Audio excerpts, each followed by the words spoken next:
Dear students, परत एकदा आलेलो आहे मी professor P.A. Patil, ambitious academy of science Sangli.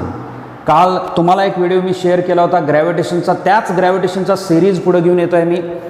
कालच्या लेक्चरमध्ये आपण बघितलो केप्लर्सचे 3 लॉ बघितले. केप्लर्सचे 3 लॉ नंतर केप्लर्सनं फक्त लॉ जो सांगितलं होता 3 लॉ ते ऑब्झर्वेशननं सांगितलं होतं, प्लॅनेटच्या ऑब्झर्वेशनवरून. आणि मी तुम्हाला जाता जाता परत एक पॉईंट त्यात शिकवला होता की केप्लरच्या लॉचा यूज करून न्यूटननं युनिव्हर्सल ग्रॅव्हिटेशनल लॉ सांगितला केप्लरच्या लॉचा यूज करून. कारण केप्लरनं फक्त ऑब्झर्वेशननं सांगितलं होतं की प्लॅनेट, कुठलाही प्लॅनेट म्हणजे फॉर एक्झाम्पल तुम्हाला मी प्रत्येक वेळी सांगितलं होतं मित्रांनो, पृथ्वी सूर्याभोवती फिरते, पृथ्वी ही सूर्याची एक प्लॅनेटच झालं, तर कुठलाही प्लॅनेट सूर्याभोवती फिरत असेल तर न्यूटननं सांगितले की ते सगळं ग्रॅव्हिटेशनल फोर्समुळे होतं. त्याच्या डिटेलमध्ये आपण जायचं आहे, पण जाता जाता कालचा रिव्हिजनमध्ये मी शेवटचाच पॉईंट सांगतोय, universal gravitational law. Universal gravitational law काय सांगतोय, न्यूटननं काय सांगितलंय की सपोज देर आर 2 मासेस, एक ए आहे एक बी पार्टिकल आहे, त्यांना मास आहे m1 and m2. Suppose there are 2 masses m1 and m2 आणि त्यांच्यामधलं डिस्टन्स आहे सपोज d. मी कालच्या व्हिडिओमध्ये तुम्हाला r सांगितलं होतं, आता मी d गेलो आहे कारण तुमच्या पुस्तकामध्ये नोटेशन आहे ते घेऊया म्हणजे तुम्हाला समजायला सोपं पडेल. त्यांच्यामधलं सेंटर टू सेंटर डिस्टन्स काय रे, d आहे. तर हे जे डिस्टन्स आहे सेंटर टू सेंटर डिस्टन्स, ह्या सेंटर टू डिस्टन्सवरून आणि दोघांच्या मासवरून न्यूटननं सांगितले की हे जे 2 मासेस आहेत त्यांच्यात एक फोर्स ऑफ अट्रॅक्शन असतोय. त्यांच्यात एक काय असतोय, force of attraction. And that force of attraction म्हणजे काय, मी ॲरो दाखवताना कसं दाखवले बघा मित्रांनो, एक ॲरो इकडून म्हणजे हा ह्याला ओढाला आणि एक ॲरो इकडून म्हणजे हा ए बीला ओढाला आहे आणि बी एला ओढाला आहे. दॅट जो ओढण्याचा तो फोर्स आहे त्याला म्हणायचं ग्रॅव्हिटेशनल फोर्स. त्याला काय म्हणायचं, ग्रॅव्हिटेशनल फोर्स. मग न्यूटननं आम्हाला सांगितलं की F is directly proportional to product of their masses, म्हणजे 2 पार्टिकलमधल्या 2 मासेसमधला जो फोर्स आहे तो कोणाला प्रोपोर्शनल आहे, directly product of their masses, and inversely proportional to the square of the distance between them. Inversely proportional to square of the distance between them. समजलं का इथपर्यंत? मग आम्हाला त्यानंतर न्यूटननं काय सांगितलं की एफ इज इक्वल टू, मग आम्ही ते प्रपोर्शनल साईन इक्वल केलो आणि आम्हाला मिळालं F is equal to G m1 m2 upon D square. हा आम्हाला gravitational force or force of attraction between 2 masses काढायचा फॉर्म्युला त्याने दिलं. आणि जी म्हणजे काय रे, G is universal gravitational constant. Universal gravitational constant. आणि याची व्हॅल्यू काय आहे मित्रांनो, 6.07 into 10⁻11 newton metre square per kg². हा युनिट फक्त लक्षात ठेवा, ही व्हॅल्यू लक्षात ठेवा, 6.07 into 10⁻11 newton metre square per kg².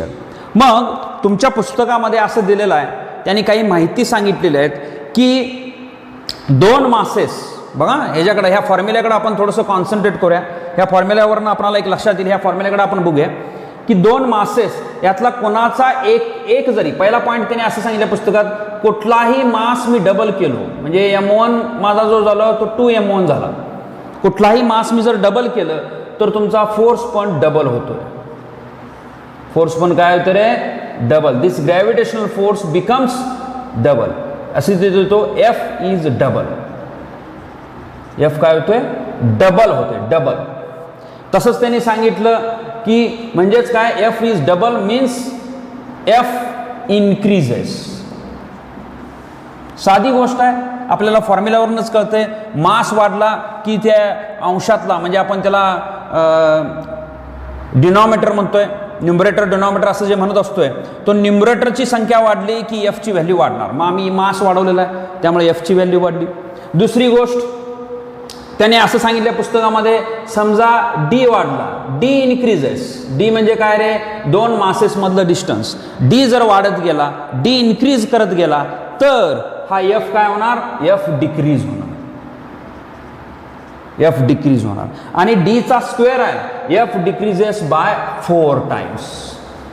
Square असल्यामुळे काय रे, एफ डिक्रीजेस बाय 4 टाइम्स. अशा छोट्या छोट्या गोष्टी ह्या फॉर्म्युल्यावरनं त्यांनी तुमच्या पुस्तकामध्ये सांगितले की ग्रॅव्हिटेशनल फोर्स जो आहे तो मास जर डबल झाला तर ग्रॅव्हिटेशनल फोर्स पण इन्क्रीज होतोय, डबल होतोय. लेंथ जर वाढलं तर दोन मासेसमधलं लेंथ जर वाढलं तर gravitational force of attraction decrease होत जातो. हे फॉर्म्युल्यावरून आपल्याला कळत जाते. म्हणजे जसं लांब जाईल तसं दोघांच्यातलं फोर्स ऑफ अट्रॅक्शन कमी होत जाते असं त्याचा अर्थ होतो.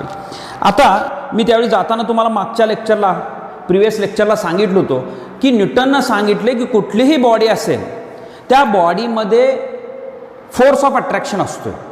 त्या बॉडीला जर वजन असेल, मास असेल, बघा मास असेल, मास इज इन केजी, कुठलीही बॉडी असेल त्या बॉडीला जर मास असेल तर त्या बॉडीमध्ये कुठलीही बॉडी असेल त्याला जर मास असेल तर ते बॉडी एकमेकाला अट्रॅक्ट करतात by using this force of attraction.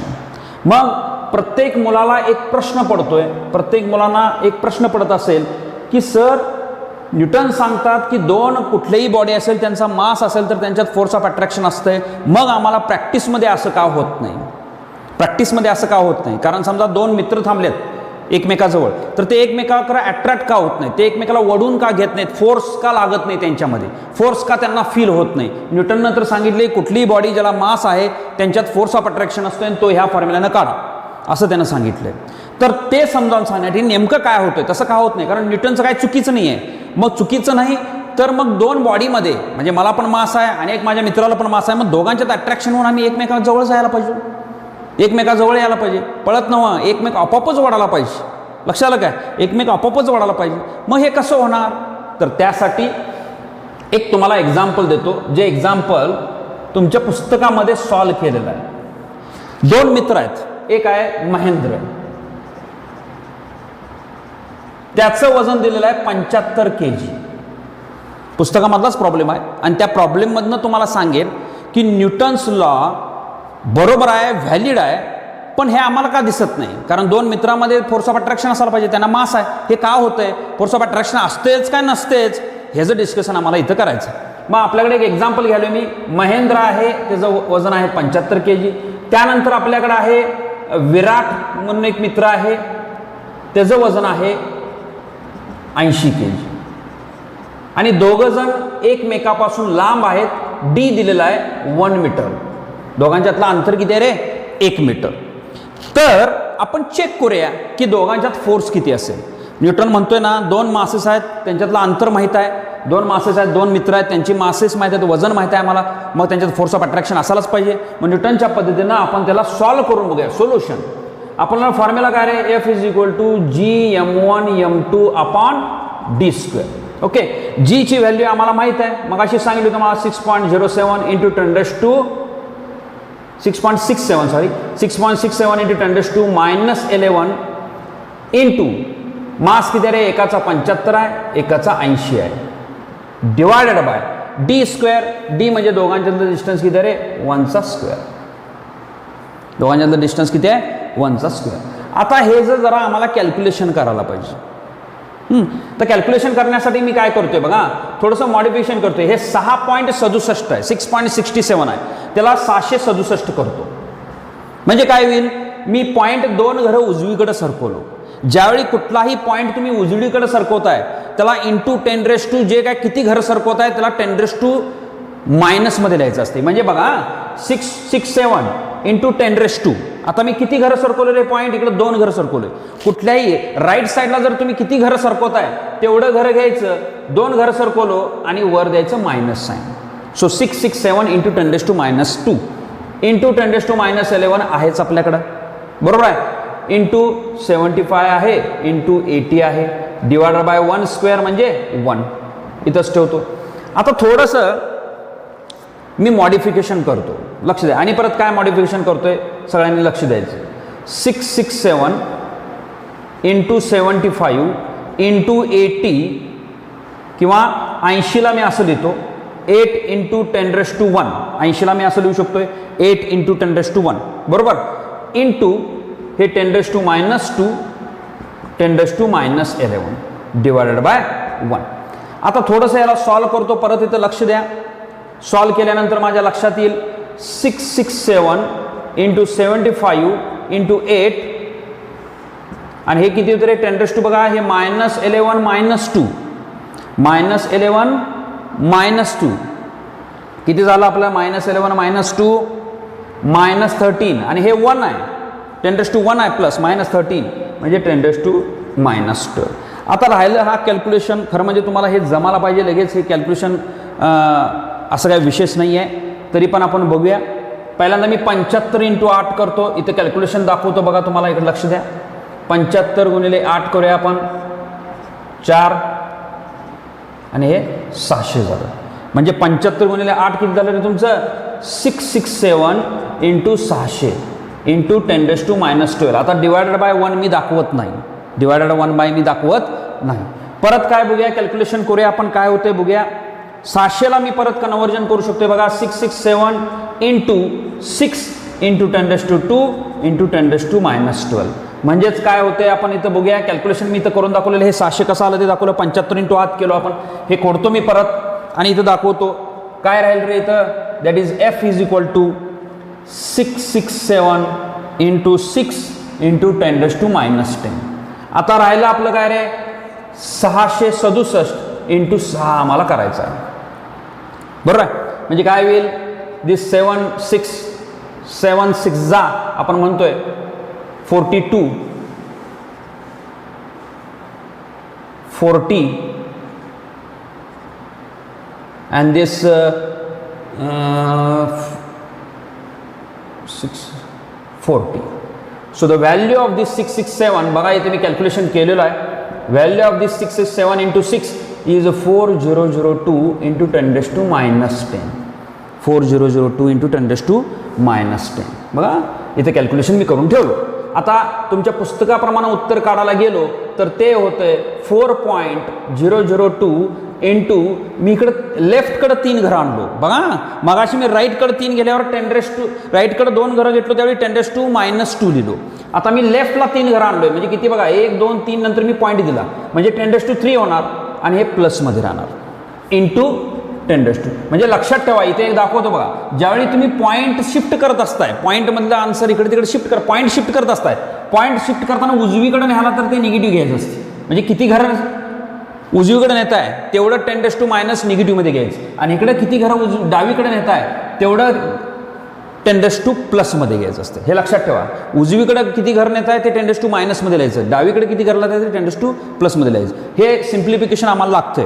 आणि सगळ्यात महत्त्वाची गोष्ट सांगतो तुम्हाला मित्रांनो की 11वी-12वीला ज्यावेळी आपण नीट JEE सारखे कॉम्पिटिटिव्ह एक्झाम देत असतो की नाही त्यावेळी असले कॅल्क्युलेशन जे आपण सिम्प्लिफाय करत जातो की नाही ते फार महत्त्वाचं असते. कारण तिथं कॅल्क्युलेटर अलाउड नसतोय, तिथं तो कॅल्क्युलेशन लॉक टेबल म्हणून सिस्टीम असते ते पण अलाउड नसते.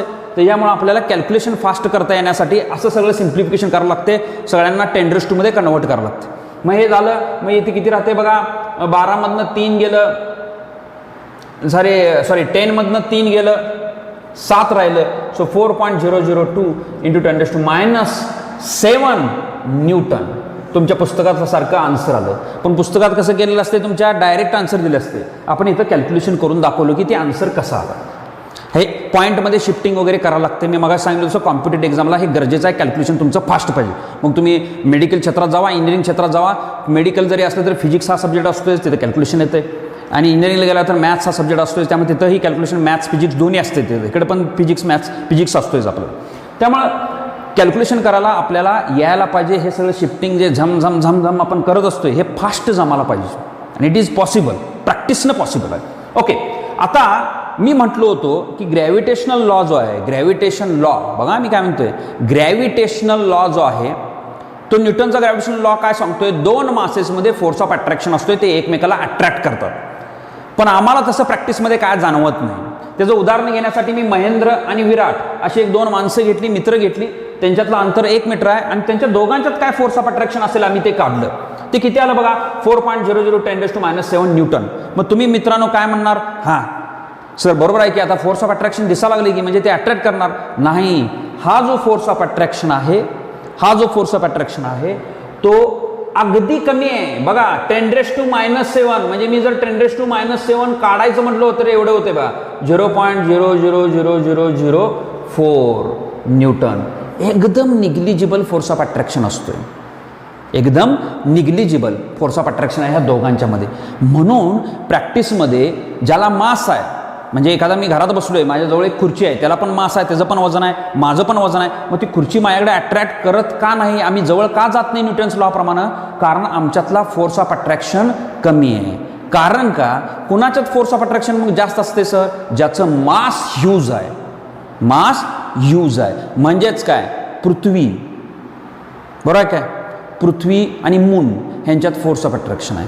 Moon is revolving around the earth, त्यांच्यात फोर्स ऑफ अट्रॅक्शन असतो. ते मी पुढे तुम्हाला सांगणार आहे. सर तुम्ही moon is revolving around the earth त्यांच्यात फोर्स ऑफ अट्रॅक्शन म्हणताय, मग मून का येऊन पृथ्वीवर पडत नाही असं तुम्ही म्हणणार आहे. ते मी तुम्हाला नंतरच्या लेक्चर्समध्ये काही सांगत जाईन की नेमकं तसं का होतं. काही डाऊट्स मुलांना येत जातात, पण ह्यातलं डाऊट कळालं. हा एक प्रॉब्लेम पण तुमचा मी सॉल्व्ह केलो इनडायरेक्टली ग्रॅव्हिटेशनलचा तुमच्या पुस्तकामधला. आणि प्रॉब्लेमवरनं मी शेवटला तुम्हाला काय सांगितलो की बाबांनो, 2 मासेसमध्ये फोर्स ऑफ अट्रॅक्शन असते हे बरोबर आहे, पण प्रॅक्टिसमध्ये ते मासेस आपण स्वतः जरी इंडिव्हिज्युअली बघितलं, आता 2 मित्रांचं आम्ही बघितलं, 1 मीटर त्यांच्यात अंतर आहे, ते एकमेकाला अट्रॅक्ट करतात, पण ते फोर्स जो आहे तो अतिशय निग्लिजिबल असतोय, म्हणून ते आम्हाला जाणवत नाही.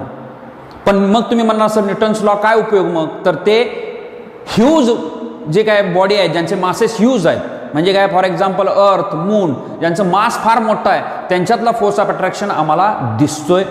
तो फोर्स ऑफ अट्रॅक्शन आम्ही काढू शकतोय आणि त्याची व्हॅल्यू पण मोठी असते. ते आम्हाला फील होऊ शकते किंवा ती व्हॅल्यू आम्हाला दिसते की बाबा हे मोठा आहे फोर्स ऑफ अट्रॅक्शन. आणि मी तुम्हाला जाता जाता म्हणतो की मून पृथ्वीवरती फिरतंय, हे त्यांच्यातलं फोर्स ऑफ अट्रॅक्शनमुळं, हे त्यांच्यातलं काय आहे, फोर्स ऑफ अट्रॅक्शन. मग प्रश्न काय पडतोय, ग्रॅव्हिटेशनल फोर्स, त्याला आम्ही ग्रॅव्हिटेशनल फोर्स म्हणतोय, बरोबर आहे. आता हा मुद्दा सांगत असताना न्यूटन्स लॉ ऑफ ग्रॅव्हिटेशन आपण इथं संपवलो, बरोबर आहे. त्याच्या थोडक्यात तुम्हाला एक एक्झाम्पल पण तुमच्या पुस्तकामधलं दिलं. आणि काय एक्झाम्पल जसं आपल्याला वेळ मिळत जातील तसं आपण सोडवत जाऊ, बरोबर आहे. तर आता पुढं मी एक गोष्ट परत एक्सप्लेन करणार आहे, सगळ्यांनी लक्ष द्यायचं, 2च मिनिट. ह्याच्या पुढे गेल्यानंतर आपण आत्ता बघितलो की 2 मासेसमधला एक फोर्स ऑफ अट्रॅक्शन असतो. 2 मासेसमध्ये फोर्स ऑफ अट्रॅक्शन असते हे बघितलं आम्ही. ते फोर्स ऑफ अट्रॅक्शन काढायचं कसं हे न्यूटन्सनं सांगितलं ते पण आम्ही बघितलं. तसंच आपल्याला एक पुढचा पॉईंट बघायचा आहे, तो म्हणजे थोडक्यात इन शॉर्ट आम्हाला ते बघायचं आहे. लक्ष द्या सगळ्यांनी, स्क्रॅच केलेलं आहे मी. तुम्हाला हे जे नोट्स पण मी PDF स्वरूपात तुम्हाला देईल मित्रांनो, लिंकमध्ये देईन, तुमचं तुम्ही ते नोट्स पण बघू शकता, ह्या टॉपिकचे नोट्स थोडक्यात. आणि तुम्हाला जर काय डाऊट असतील की सर आम्हाला हे जे लेक्चर्स घ्या, सर आम्हाला त्याचं लेक्चर घ्या, त्या पॉईंटवरचे आम्हाला लेक्चर घ्या, तर तेही तुम्ही आपल्या जो ग्रुप केलेला आहे त्याच्यावर तुम्ही सेंड करू शकता. ओके, तर दुसरा एक पॉईंट बघायचा आहे आपल्याला, gravitational, earth's gravitational force. Earth's gravitational force लहानपणापासून आम्ही ऐकत आलो आहे हा वर्ड, अर्थ ग्रॅव्हिटेशनल फोर्स. कारण का लहानपणापासून का म्हणतोय, आम्हाला माहीत असल्यापासून असं म्हणूया, न्यूटन साहेबांचं एक माहीत आहे, न्यूटन एका झाडाखाली बसलं होतं, ॲपल त्यांच्या डोक्यात पडलं, मग त्यांना विचार पडला की ॲपल खालीच का पडला? तो कशामुळे पडला रे? ग्रॅव्हिटेशनल फोर्समुळे पडला. बघा, अर्थ्स ग्रॅव्हिटेशनल फोर्स म्हणजे कुठलाही ऑब्जेक्ट असू दे, म्हणजे समजा तुम्ही हातात एखादा दगड घेतला आणि वर टाकला तर तो वरच जातोय का रे? नाही, एक सर्टन हाईटवर जातोय आणि परत खाली येतोय. काय रिझन आहे? Gravitational force. ग्रॅव्हिटेशनल हा फोर्स त्याला रिझन आहे, त्या फोर्समुळेच तो खाली येतो. लक्षात, ह्या ग्रॅव्हिटेशनल फोर्स, अर्थ ग्रॅव्हिटेशनल फोर्समुळं युनिव्हर्समध्ये काही गोष्टी घडत असतात. युनिव्हर्समध्ये काही गोष्टी घडत असतात, ते आपण आता लॅटर ऑन एक एक बघत जाऊया. त्याच्या अगोदर आता या ग्रॅव्हिटेशनल फोर्स रिलेटेड मी एखादा दगड हातात घेतला आणि खाली टाकला किंवा सोडला तर तो खाली जाणार. आणि आम्हाला माहित आहे कोणीही मोशनमध्ये असेल, म्हणजे आता समजा तुम्ही गाडी 2 व्हीलर पळवा लागलाय, बरोबर आहे काय, भ्रुम भ्रुम भ्रुम 2 व्हीलर पळवा लागली आपण. 2 व्हीलर पळवताना आपण ॲक्सेलरेट करतोय, मग आपली गाडी पळायला चालू करते. लक्षात काय, ॲक्सेलरेट केलं, पळायला लागलं, म्हणजे त्या बॉडीला काय आलं रे, ते मोशनमध्ये आलं, म्हणजे त्याला ॲक्सेलरेशन असेल. तसंच एखादा ऑब्जेक्ट मी हातात धरला आणि सोडला, तो खाली पळत गेला आणि जमिनीवर पडला. कुणामुळं? ग्रॅव्हिटेशनल फोर्समुळं. पण तो ऑब्जेक्ट पळत गेला ना खाली, म्हणजे त्याला ॲक्सेलरेशन असणार. तो ग्रॅव्हिटेशनल फोर्समुळे खाली पडला हे गरहित आहे, पण त्याला ॲक्सेलरेशन आहे कारण तो मोशनमध्ये आहे, आणि त्या ॲक्सेलरेशनला आम्ही म्हणतोय ग्रॅव्हिटेशनल ॲक्सेलरेशन.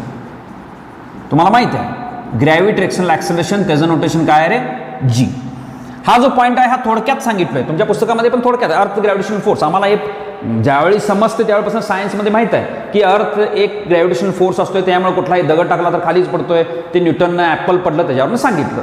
पण ह्याच्या जरा पुढं जाऊन आम्ही विचार करतो आता ग्रॅव्हिटेशनल ॲक्सेलरेशनचा. आता ग्रॅव्हिटेशनल ॲक्सेलरेशन म्हणजे मी तुम्हाला सांगितलं की कुठली बॉडी, कुठली गाडी, एखादी गाडी तुम्ही मोशनमध्ये आणायचं असेल तर त्याला ॲक्सेलरेट करायला पाहिजे, मग त्याला ॲक्सेलरेशन आलं. म्हणजे कुठलीही बॉडी मोशनमध्ये असली की त्याला ॲक्सेलरेशन असते. हे लक्षात ठेवायचं, पहिला हे वाक्य लक्षात ठेवा. मग पुढं काय चाललोय मी, एक दगड घेतला हातातनं सोडला, खाली जमिनीवर जाऊन पडला, जात असताना ती मोशनमध्ये होती, बरोबर आहे. मग जात असताना का मोशनमध्ये गेली रे, कारण ग्रॅव्हिटेशनल फोर्समुळं. पण हे मोशनमध्ये असलं की त्याला ॲक्सेलरेशन असणार, मग ते जे ॲक्सेलरेशन असते त्याला आम्ही काय म्हणतोय, ग्रॅव्हिटेशनल ॲक्सेलरेशन. Gravitational acceleration. आता 1 मिनिट लक्ष द्यायचं. मी एक इथं डायग्रॅम काढतोय. Suppose there is earth. अर्थ गोल नसतोय मित्रांनो, तरी पण मी एक डायग्रॅम काढावा लागलोय. अर्थ गोल नसतोय, तुम्हाला माहित आहे. अर्थचा शेप काय असतो रे, इलिप्स, अंडाकृती असतो. हां, इथं मी अर्थ काढला. अर्थपासून सर्टन हाईटवरती एक बॉडी आहे. बघा मी काय म्हणलोय, सर्टन हाईटवरती एक बॉडी आहे. ती जी हाईट आहे ते आणि अर्थचं सेंटर ह्याच्यामधलं डिस्टन्स आहे आर, स्मॉल आर. ह्याच्यामधलं डिस्टन्स काय रे, स्मॉल आर. एक बॉडी आहे इथं, त्याचा मास काय रे, एम आहे. अर्थच्या सेंटरपासून त्याचं डिस्टन्स काय त्या बॉडीचं, आर आहे. मग बाय न्यूटन्स ग्रॅव्हिटेशनल लॉ, लक्ष द्या, by Newton's gravitational law, by Newton's gravitational law. आता हा gravitational law, Newton's gravitational law कोणाकोणाच्यात लावायचा रे आपणाला आता, अर्थ आणि बाय न्यूटन्स ग्रॅव्हिटेशनल लॉ. हा लॉ कोणाकोणाच्यात लावायचा आपल्याला आता, एक 2 बॉडी आहेत असं तुमच्याकडे. एक बॉडी म्हणजे अर्थ, दुसरी बॉडी म्हणजे हा मास, बरोबर आहे. अर्थचा पण आपण मास समजूया एम आहे, कॅपिटल एम. अर्थचा मास काय समजूया आपण, कॅपिटल एम आहे. बरं, मग आमच्याकडं न्यूटन्स ग्रॅव्हिटेशनल लॉ लावायचं म्हटलं, न्यूटननं काय सांगितले, 2 मासेस पाहिजेत. आहेत आमच्याकडे. अर्थ त्याचा मास आहे एम, आणि दुसरा मास आहे ते बॉडी आहे, त्याचा मास आहे स्मॉल एम. त्याचा मास काय रे, स्मॉल एम. लक्षात आलं. मग न्यूटन्स लॉ ऑफ ग्रॅव्हिटेशन काय सांगतोय, जी इंटू प्रोडक्ट ऑफ मासेस. मग 2 मासेस आमच्याकडे एक आहे, एक अर्थ आहे त्याचा मास, आणि दुसरा बॉडी आहे त्याचा मास एम. त्यांच्या दोघांचं प्रोडक्ट आणि त्यांच्या दोघांच्या मधलं सेंटर टू सेंटर डिस्टन्स त्याचा स्क्वेअर लिहिलो मी. लक्षात आलं. सेंटर टू सेंटर डिस्टन्स त्याचा स्क्वेअर लिहिलो मी इथं. म्हणजे आम्ही न्यूटन्स लॉ लावलो इथं, आणि लावताना काय समजलं, अर्थ एक बॉडी आहे आणि ही एक बॉडी आहे, आणि त्यांच्यातला ग्रॅव्हिटेशनल फोर्स किंवा त्यांच्यातला फोर्स ऑफ अट्रॅक्शन आम्ही काढला, F = gm/r². लक्षात आलं इथंपर्यंत. आता कुठलीही बॉडी असली की त्याला वेट असतोय, बरोबर आहे का, आणि वेट हा फोर्स असतोय. हे तुमच्या पुस्तकामध्ये थोडक्यात सांगितलं आहे. मास आणि वेटमधला फरक, त्याच्या डिटेलमध्ये मी जात नाही. मी पुढं जीकडे चाललो आहे आता, बरोबर आहे. तर बाय न्यूटन्स सेकंड लॉ, बघा काय म्हणतोय, न्यूटन्स सेकंड लॉ. न्यूटननं सेकंड लॉमध्ये आम्हाला एक फॉर्म्युला दिला. ह्याला मी इक्वेशन नंबर 1 म्हणतोय मित्रांनो. न्यूटननं सेकंड लॉमध्ये फॉर्म्युला दिला आहे. आता तुम्ही म्हणणार sir Newton first law second law काय आठवत नाही.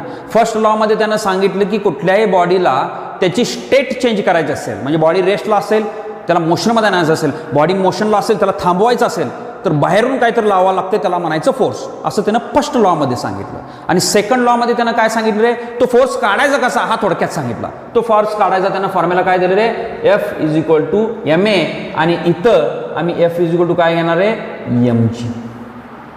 mg का घेतलं रे, कारण हा बॉडी त्याचं वेट जे आहे तोच आमचा फोर्स आहे. त्याचा वेट जो आहे तो काय, तोच आमचा काय फोर्स आहे, तोच खाली ॲक्ट व्हायला लागला आहे. म्हणजे बॉडीला वेट फील होतोय.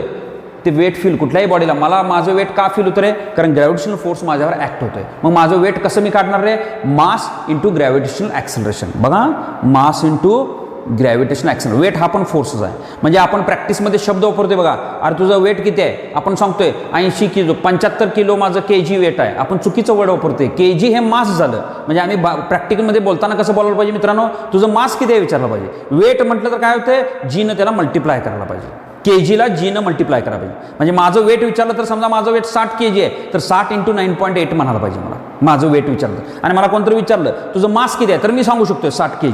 तसा प्रकार. म्हणजे ह्या बॉडीचा जो काय वेट आहे तो कसा काढणार आहे, त्या बॉडीचं मास इंटू जी, आणि तो फोर्स म्हणून ॲक्ट होतोय, म्हणून मी त्याला F म्हटलं. Equation number 2.